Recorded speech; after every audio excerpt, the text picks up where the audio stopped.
Okay, hi. Uh, Thanks everyone to join today's community meeting. Anything we want to discuss?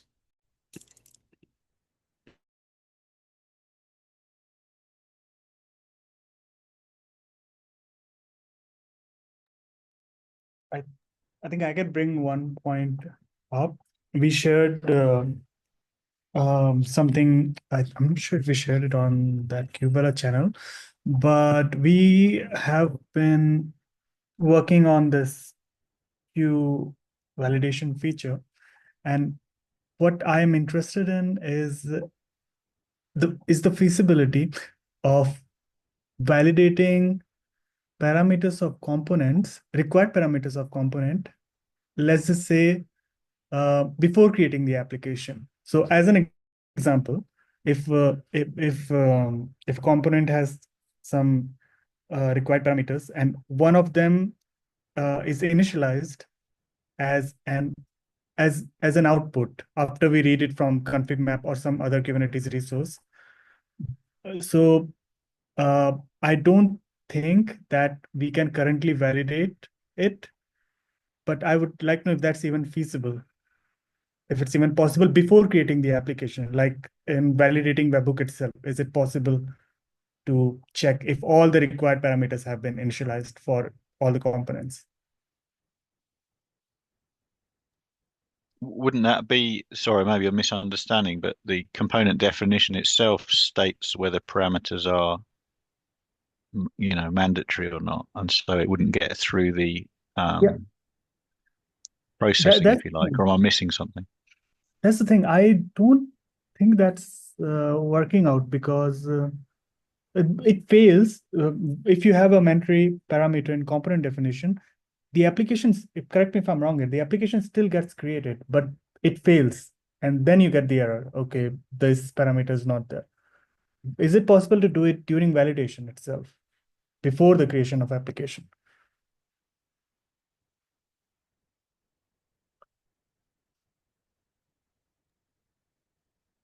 That's the I see. part. Yeah, I do see the difference because you create the application in the cluster. I suppose why does it matter that it's created the application, I suppose, is the question. Yes, it should. Is it possible to not have the application created? Just stop the No, I creation. get the ask, but why? Oh, Go okay. back to what the actual requirement is. Why does it matter that it creates it? Uh, let's just say we have developed our own components, and we and some of them create. It's a complex component, and it creates. It might end up creating dangling resources if you go through the validation webhook and end up creating application. And we want the fail fast feature. Like you might it might have multiple components. One of them might create super expensive resource like some high-end EFS EC2 instance, and you don't want to. You want to make it uh, in a sense, in context of fail fast, like atomic. Unless I have everything, I won't proceed with application creation. So that's one use case. You don't want dangling resources. You don't want any expensive operation to be done unless you're sure all the parameters are there. I mean, I don't know enough about it. I'll stop talking in a second. But I thought if it went through, it creates the application manifest in the cluster, and then it does the transformation using the Q definitions, and then it creates stuff. Surely, if it didn't, if it can't process to create the output YAML, surely it doesn't create dangling resources. But I'm outside of my knowledge here.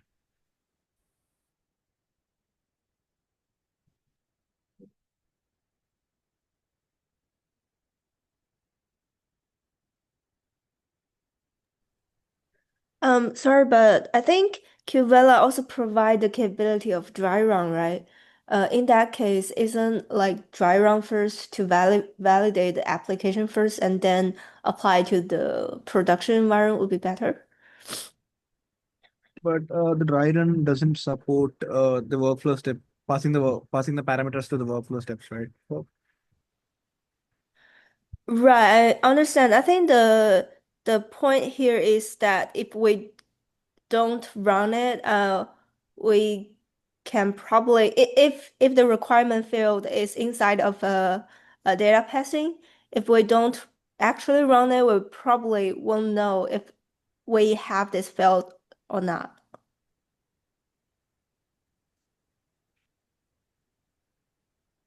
There are two cases. The required parameter, um, let's just say that it is, you are reading value from config map, then using the inputs, outputs fields, you are initializing that required parameter. Now, maybe the value is wrong, empty, you're referring to wrong field. That is fine. But what about the use case where you just want to know if the application is even trying to initialize it or not?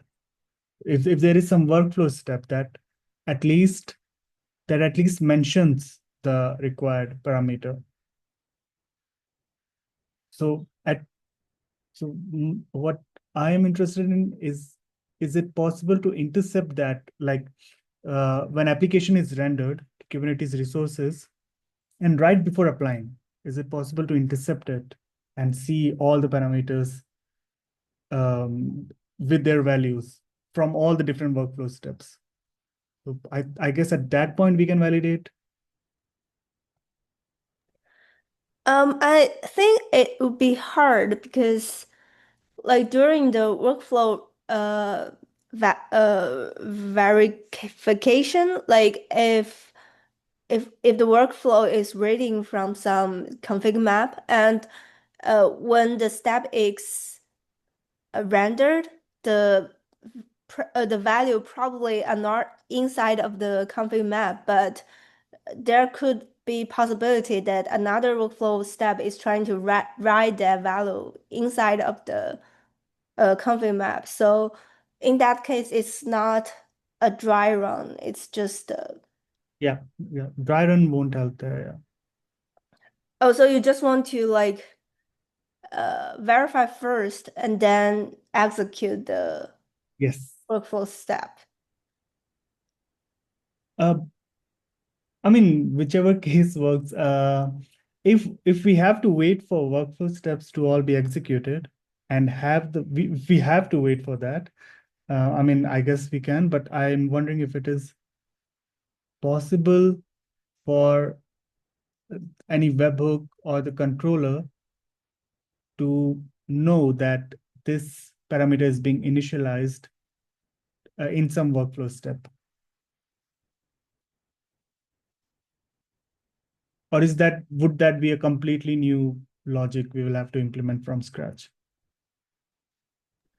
I think it would be completely new if we want this feature because we currently do not um so the workflow needs to be executed to see if there's an error or not. We're not judging from the parameters. And even right, yeah.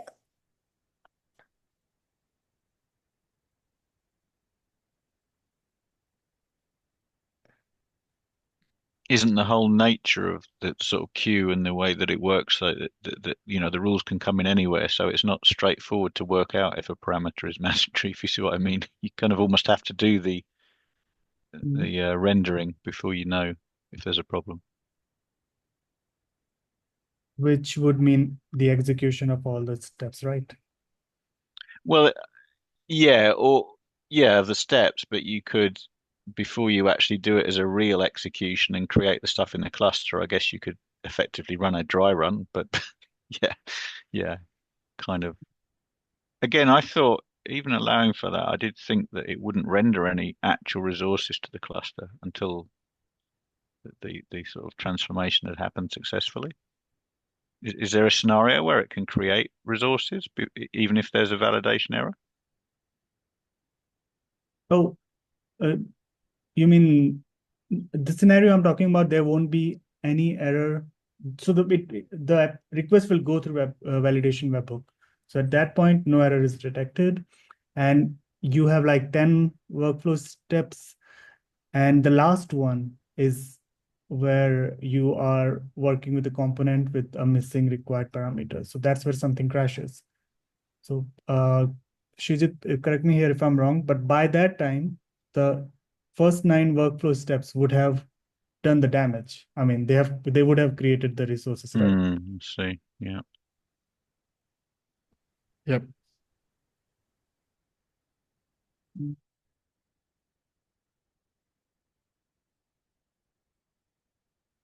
That's what we've been thinking, in what ways can we avoid this scenario?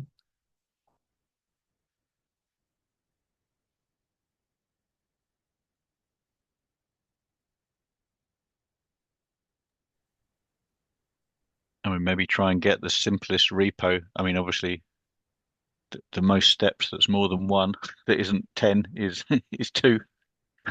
So maybe a really simple repro reproduction of the issue, maybe.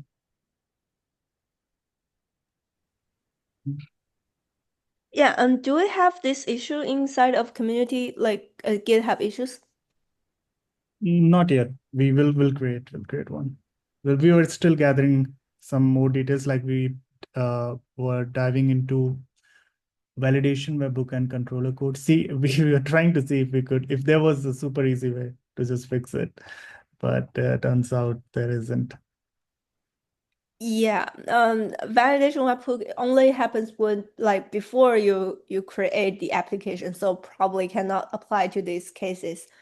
But anyway, thanks for raising this. Maybe we can create issue in the GitHub and then with some examples, probably that's better for us to understand the case and try to find the solution. Yeah, we'll add that. Sure. Thanks. We will do that and share it in the channel, Fog. Is that okay? Yeah, sure, no problem. Okay. If you can help us out with this, it would be great because we are also struggling with how to do this at our end. Yeah, got it. Thanks. Anything else we want to discuss?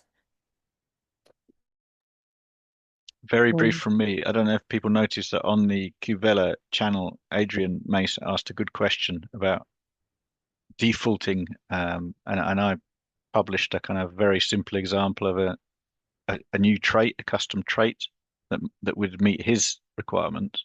But it seems like that's quite a good example, but I don't really know where would be a place to push it. You know, I would do a PR to add it to a docs area or something, but I don't really know where to. Can somebody suggest if you think it's useful?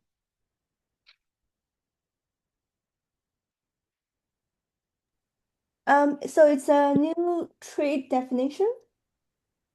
Yeah, it's just showing. So he wanted to the phraseology he used was he wanted to default what the node affinity was, the node affinity rules were for all kind of web services, all deployments using Kubevela. And there was a suggestion, well, write your own custom component. But I went down that road, and it's a bad idea because you always have to merge back the changes to your custom component. It doesn't work. It's tech debt.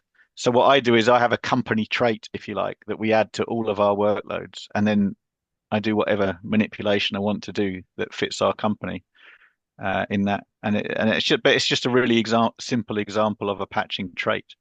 Um, yeah.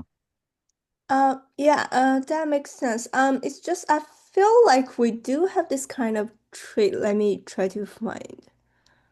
I mean, there's documentation about patching traits, but by its nature, I found it difficult to understand when I first read it because I guess it's rightly trying to cover lots of things, but then it makes it difficult as a simple example. But I mean, yeah, if you feel it's just duplicate, then I won't add it. But if people felt it was useful rather than being in a thread in Slack, then I don't mind adding it somewhere as a Oh, markdown file or something. yeah, but we do have the trait called affinity, which support a pod affinity and node affinity. Yeah, but what he wanted was to not have to bother with a trait at all, right? Oh, right. This is always going to be the case on our cluster. So can we not default that? But there's not, you'd have to add quite a lot of text for the affinity trait in your application. Whereas my way is like it's 2 lines. Traits type my org setup. That's it. Um, it's just a lot more clear for the devs, I feel. And that's why I use the same approach in our organization. Sorry, I probably didn't like get it. What's the trait type? So I made a new one. Uh-huh. my org setup, my company setup, my whatever. Um, and it adds that node affinity. It is like an affinity trait, but the point is in the application you don't have to add as much. You Oh, just add. I got it. We've pre-cooked it down to a simple one, and I feel like it's a use case quite a lot of people could use when they start up. Right, I get it. So the differences is mainly of the scope of the trade. Either it's like apply for the whole application or like the per component ones. No, well, no, it's a component trait. It's a But it component trait. applies to the whole application. Mm, no, it's the component to which the trait is attached. I patch the output, so it's just the component. Um, Oh, so does that mean the component will render different resources, but the trade will apply to all of the resources that the component rendered? um, didn't quite under. No, the trait just adds. I mean, usually it's going to be adding. If it's adding affinity and node affinity, just to the YAML, but in a way that's more compact in the application because it's a two-liner. Yeah, maybe we should take it offline. I mean, I don't mind talking about it now, but it's in the thread. Yeah, it was the last message on the Kubevela Oh, Slack at the moment. right. Okay, thanks. I'll take a look and thanks. We can take it offline. I just thought I'd raise it. We're on the call, so yeah, we can chat Yeah, yeah. on the thread. All right, sure. No problem. Thank you. No Uh, worries. Paul, we'll also have a look at it tomorrow morning, IST time zone. Since it's late here, we did not have time to have a look at that latest response. Yeah, sure. I mean, I don't think it's the great thing in the world. It's a nice little simple example, and if people felt it was useful, I don't mind adding it to a doc file somewhere. In which case, tell me where. That's it. Agreed, agreed. Yeah, we'll have a look at Or it, and or roast me and tell me it's terrible. One of the two. I'm pretty sure it won't be the second one, but yeah, we will come back to you. Thank you. No worries.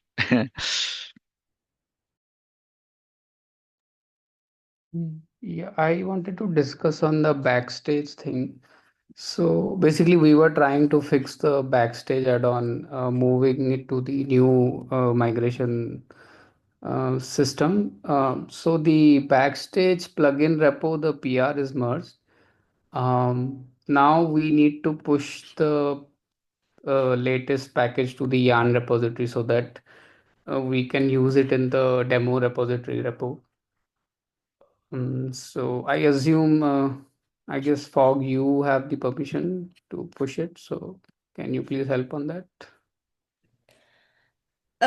for the yarn repository, I'm not sure if I have the permissions, but you can probably guide me first, and I can try to seek help from other team members to see if I can like where to push it.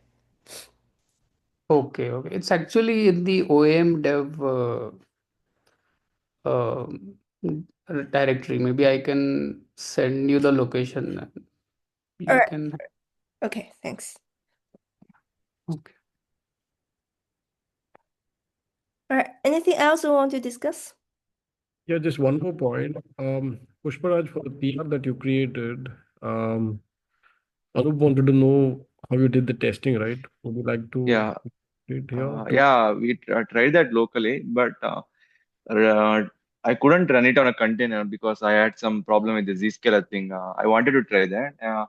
I was working on that. Maybe I will try it and reply to him after that. Did you say Oh, you had a problem with Zscaler? Yeah, because I'm an Yeah. Indian, I can't turn off yeah, yeah. Zscaler. Yeah, Hold on. welcome to my world. So yeah, generally to fix Zscaler problems, you have to add the Zscaler CA certificate to your Yeah, container. I even tried that. I think I couldn't solve even after that. I think I Pushparaj, need to hold on. clean my Docker cache. I think. Yeah. Hold on. Paul and Pushparaj, Paul, it's an internal thing. We have a way to handle that. Pushparaj, we will handle it tomorrow if that's your problem. Fair Yeah, enough. okay. Yeah. No, it's Fair just enough. I know the pain. I constantly have pain with Zscaler in containers, so I feel you. If you have a solution, that's great. I completely agree. Yeah, the solution is some of us have an exception to turn it off. That's all.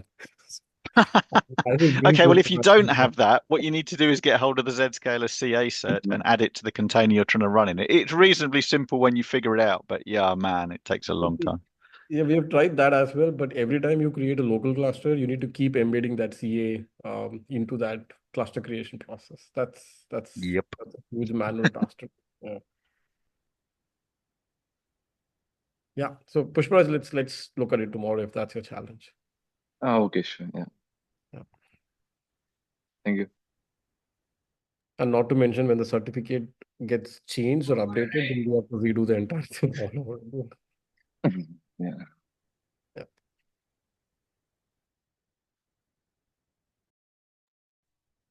No other topics from our end. All right, thanks. A lot of great discussions.